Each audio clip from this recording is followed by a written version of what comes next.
Welcome to CIO After Dark, a special spin-off series from Leadership, The Secret Sauce, recorded live at ICF Converge 2025. Join Matt Dodson and guest host Helen Dan as they capture the energy and insights from coaches and leaders after hours. In this intimate series, we're uncovering the secret ingredients that make coaching cultures thrive, exploring the ripple effects of transformation, and maybe even finding a few rally cries along the way. So dim the lights, lean in close, and let's discover what happens when coaching conversations come alive after dark. This episode is brought to you by Character Matters Coaching. At Character Matters, we believe leadership isn't just about results. It's about who you are while achieving them. Whether you're facing career transitions, building stronger teams, or navigating personal growth, we help leaders unlock clarity, strengthen resilience, and lead with authenticity. Because when your character grows, your impact grows. Learn more at www.charactermatterscoaching.com. In today's episode, we have three separate coaches, and so anyway, it's really great to have you guys. And I hope you'll stick around to listen to some of their own personal insights, maybe even some of the things that we've talked about, you've heard today. That would be really interesting, and anything else you really think about from your own perspective. So let me ask you, Tolu, how do you know these other guests? I want to ask you to introduce them, if you don't mind. Okay. Joan Cook, I would call her, I always have called her an ICF OG. Okay. Original gangster. I don't know, we'll have to maybe edit out that language maybe. But we met at EY as internal executive coaches, and my first interview was with Joan. She interviewed me, the very first interview, and she sold me on the organization right away. Just her thoughtfulness, her presence, and then hearing some of her story as well. Kneisha, how did we meet, actually? I know, right?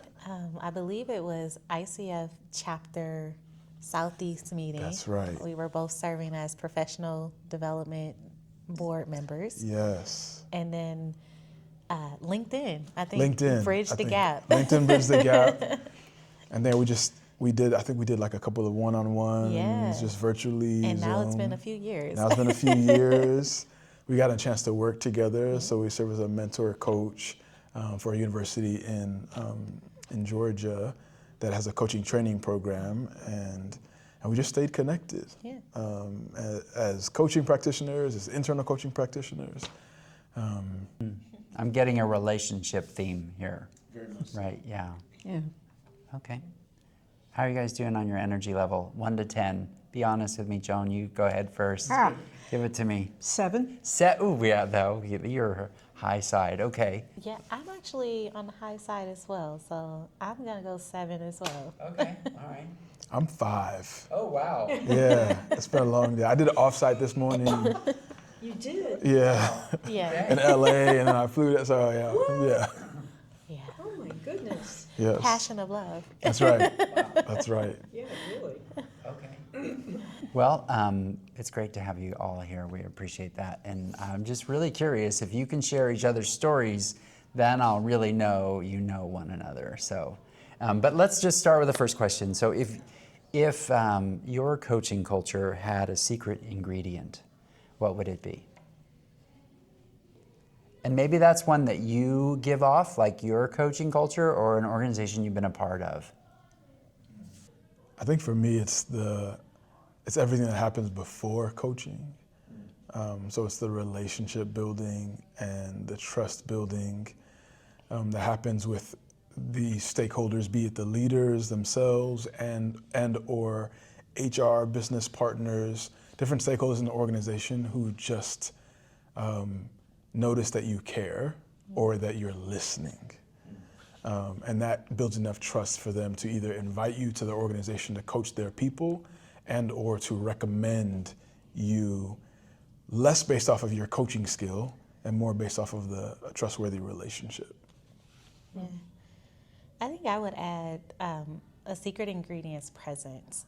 I think there's a lot of selling of coaching if you want the organization to buy into the idea.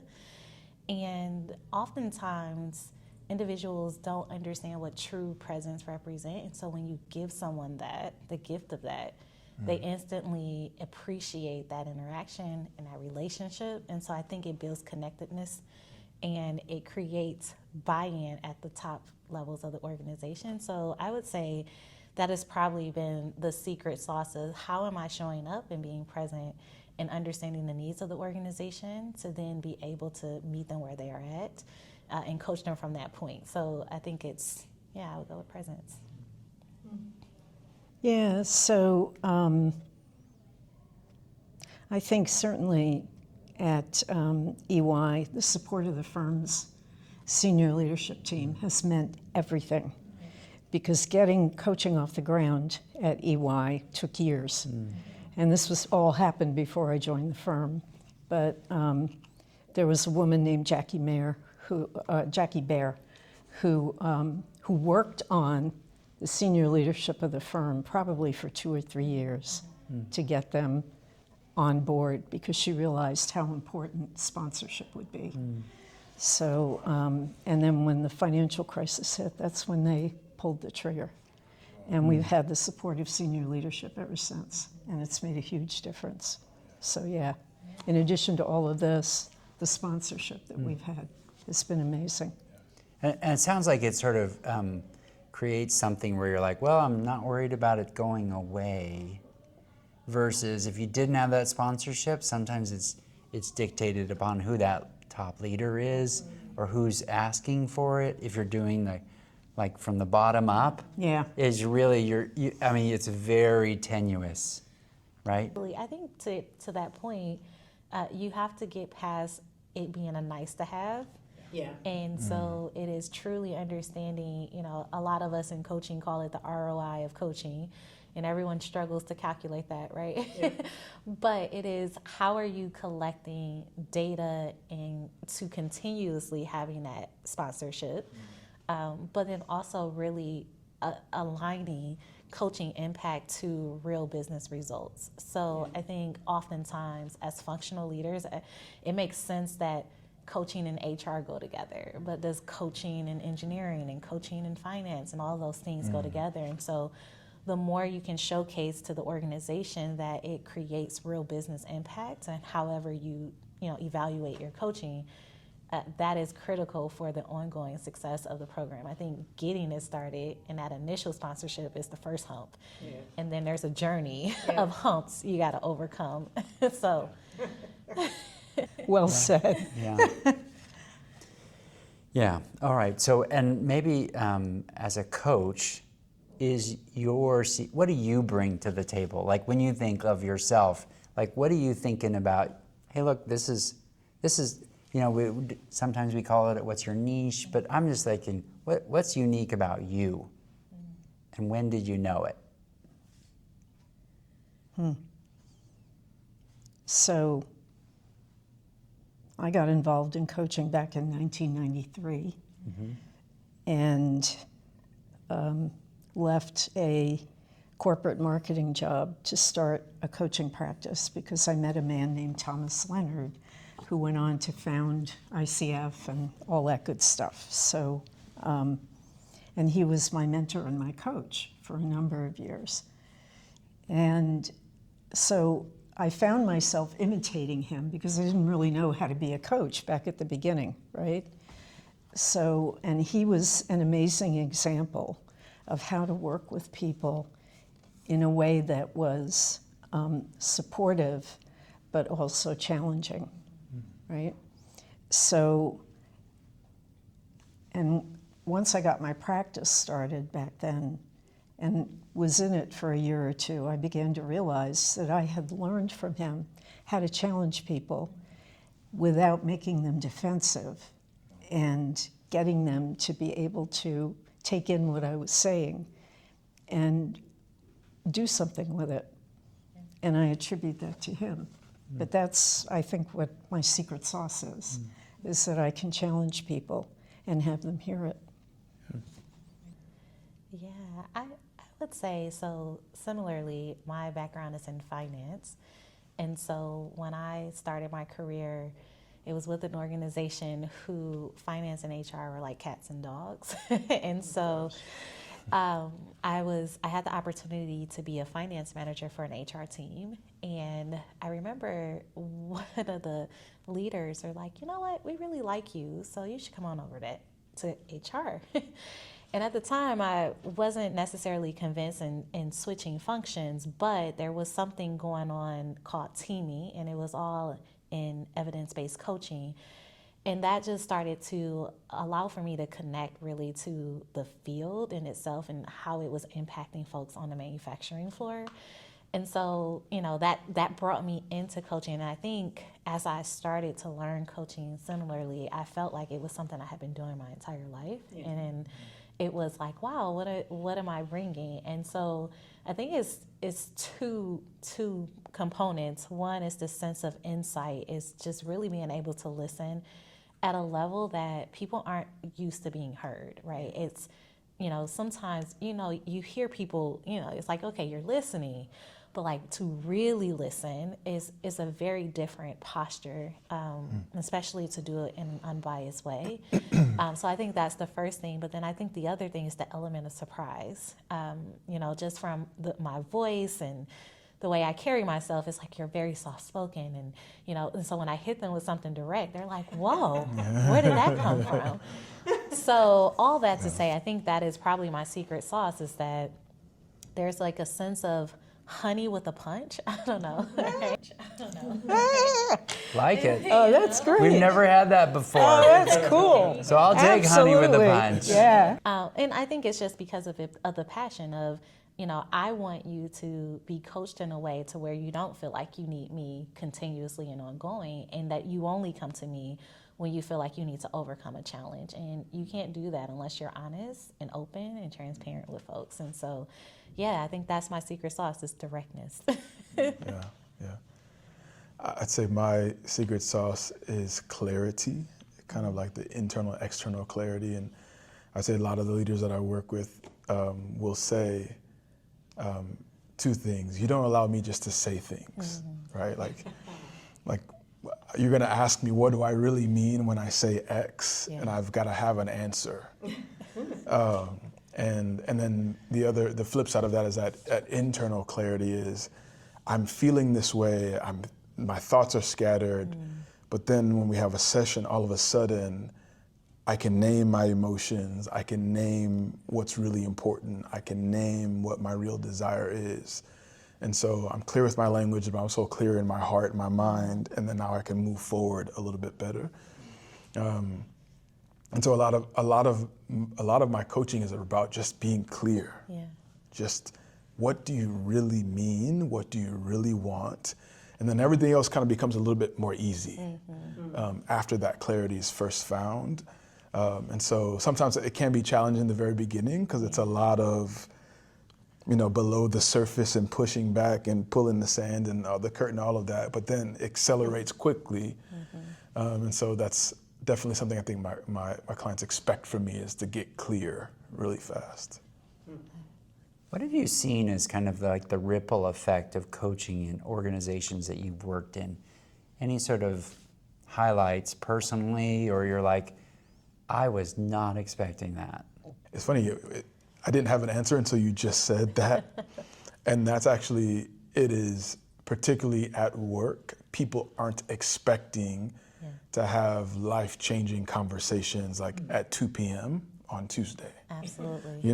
They're not expecting to go from a meeting about this operations process into a coaching session and have a career change, right? Or have clarity on how they're showing up at home, or have insight into the way that their leadership presence is showing up. And so I think that element of surprise, to use some language that was used earlier, in the work setting is such a gift for so many people. That they most likely would have had to pay maybe what some don't have to get a coach externally, right? And they can just experience that during their workday, in their life, and then immediately be able to take action at work, and in many cases at home. And I think that's just such a gift. Yeah, I agree.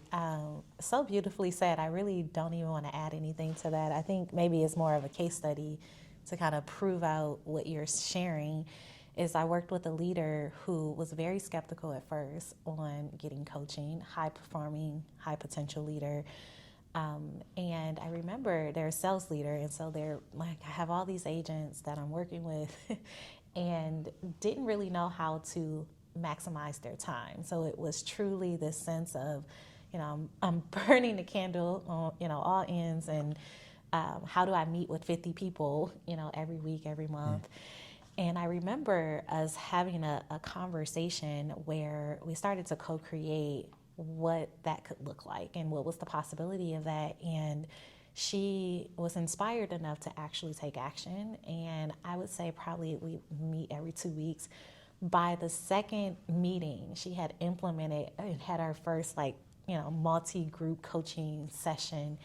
And she was just so blown away about how much of a difference it made and the impact that it had with her agents and all the folks that she was serving. And she's like, I didn't have that expectation. So it was that element of surprise, but it was also this fact of she took the courage to implement what she was discussing in the coaching conversation and was able to not only affect her life and having more time, but really being able to touch the lives of her agents.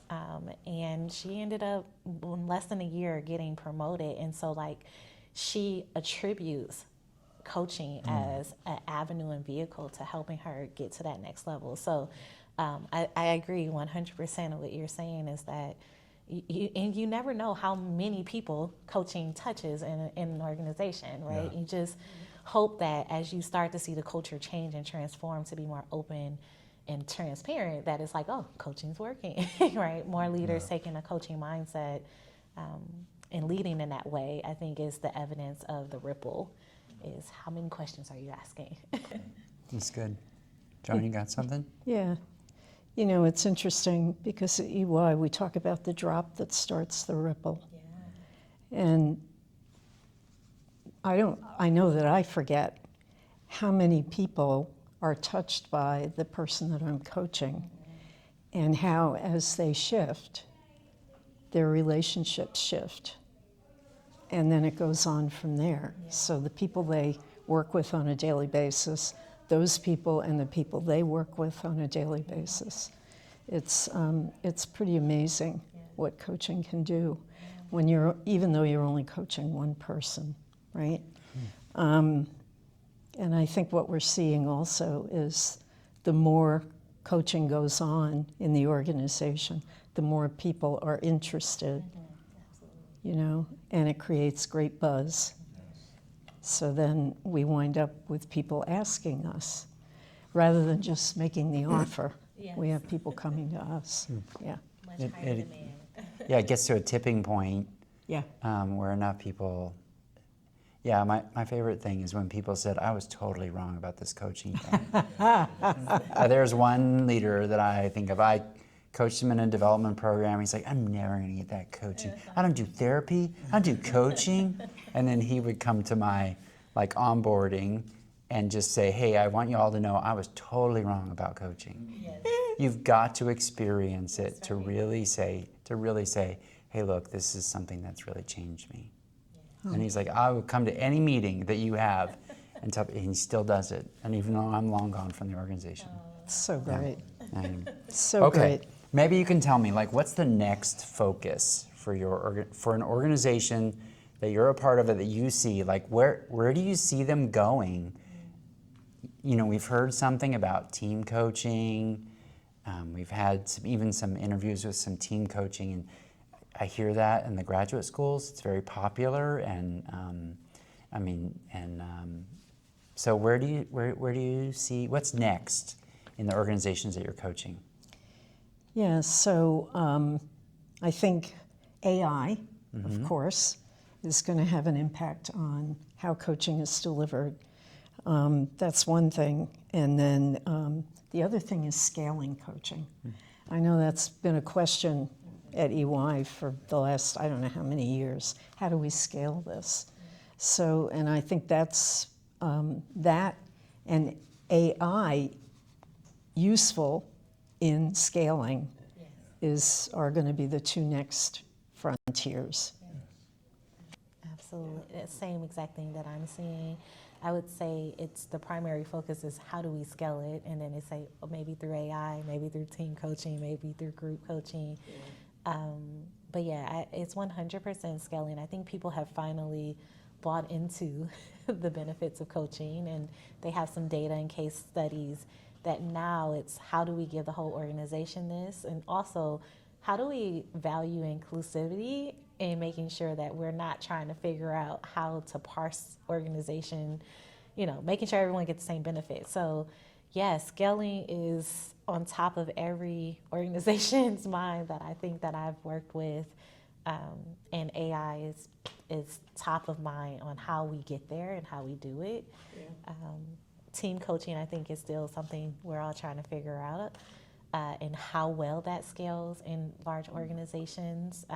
So I think organizations are open to piloting that, but have they fully bought into it yet? I don't know, because it's a big commitment, right? It's 9 to 12 months versus the typical 3 to 6 month engagement. So Yeah. Yeah. Something I've been really curious about is how to take coaching and make it less of a service and more integrated into an organization. Mm-hmm.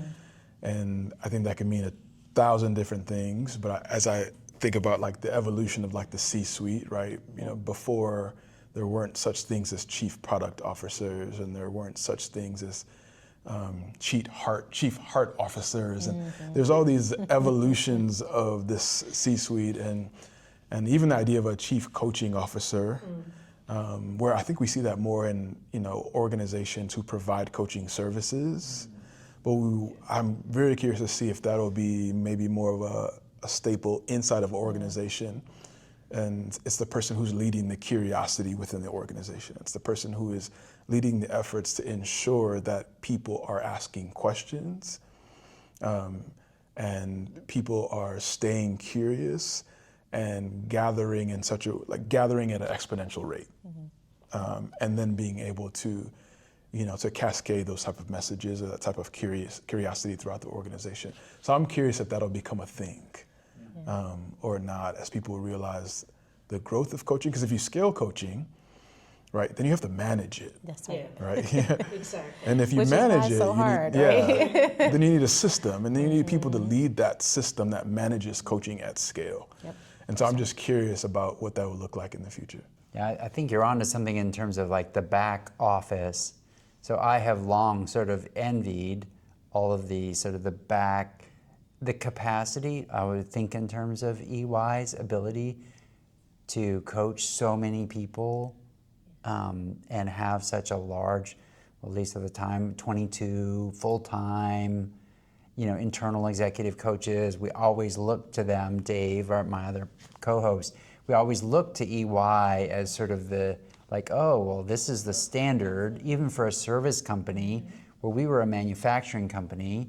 And I was just like, how does this work? There's other things that support it, and it just seems like there's really little anybody saying like, hey, how do you support this?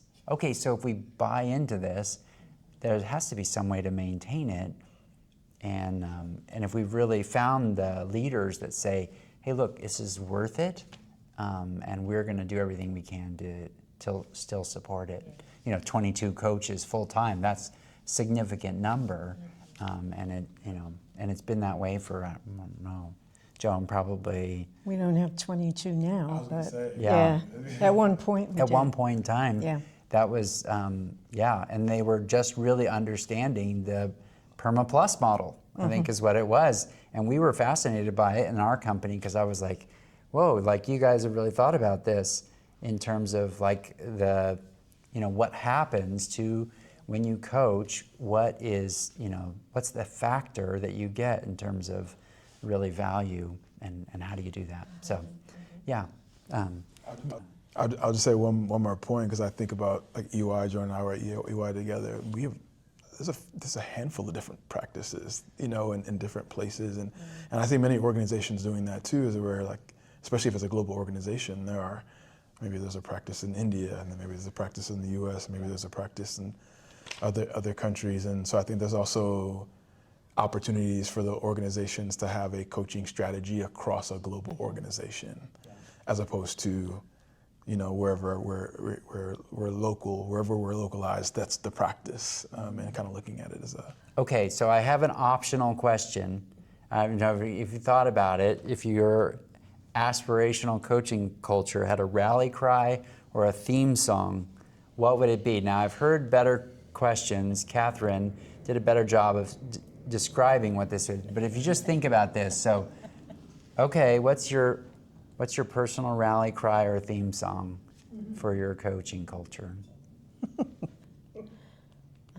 The only song that has come to my mind, so I'm going to go with it, is We Are the Champions. We Are the Champions. Okay, what happened in the 80s? I think that's all we've gotten all night is We Are the Champions. So this CIO After Dark is we're just getting 80s rock hits. There you go. Okay, anybody got any other ones?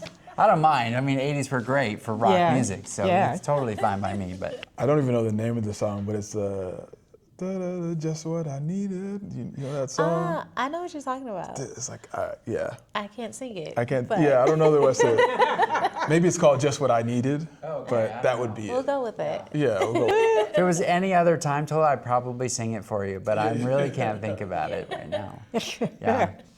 I thought about trying to come up with a song, and then I thought, you know what, I'm going to riff off of, I can't remember what company had a similar slogan, but I came up with a coach for everyone who wants one.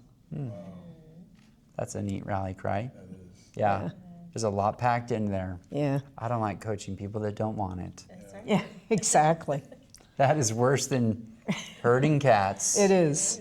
Yeah. It is. All right, so let me just give my reflection. One, I found a lot of similarities with the three of you, right, in terms of your passion for coaching or being able to say some things. Plus, I think the other thing probably is the perseverance in the coaching. That's really something that in today's world, we get a lot of coaches that are willing to be a coach if they think they can do it and somehow make it. I don't know what that looks like, but to persevere in a practice for a long time really is really what makes a lifetime achievement. And that's my experience. So, That's great. maybe you can tell me, like, what would be the best way for someone to get a hold of each of you? Like, one of our listeners just wanted to reach out, just really appreciated what you said. What would be the best way? Joan, how would someone get a hold of you? LinkedIn? I'm on LinkedIn. Okay. Is it okay to give an email address? Of course you can. Just not a personal phone number. Don't Yeah. give mine. Yeah, no. Okay, all right, Okay. thanks. So my email address is very easy. It dates from when I had a website, joan@joancook.com. Okay, there you go. And we could probably find some best practices in creating a website if you've had it for that long, right? Well, I don't have it anymore. Oh, there you go. I just have the email Joan address. at joancook.com. There you go. Joan at That's pretty easy. joancook.com. I can help you with a Squarespace website if you'd like. I'm also a distributor. We are on the CIO. I think that means technology, right? Yes, so pretty active on LinkedIn. So Kneisha Sanders, spelled with a K, and also email ksanders@rcgrowth.com. I would say LinkedIn is the best way. Tolu Akande, Tolu Akande. Great. Well, to our listeners, we just want to ask you the question, what is your secret sauce? Share it with us on your socials, subscribe to the show, and join our community for more ways to strengthen your leadership. A special thanks to our sponsor, Character Matters Coaching and Consulting. Do you feel like you're working hard but not making the impact you want? At Character Matters Coaching and Consulting, we help leaders and organizations move from stuck to unstoppable. Through our one-on-one coaching and team consulting, we don't just work on the skills, we work on the leader behind the skills. Visit charactermatterscoaching.com to discover how we can help you strengthen your edge, grow your influence, and lead with purpose. Until next time, thank you all for coming. Thanks for listening. If you love this podcast, please share it with another coach or leader. Make sure you go to the show notes to get all the resources from today's episode.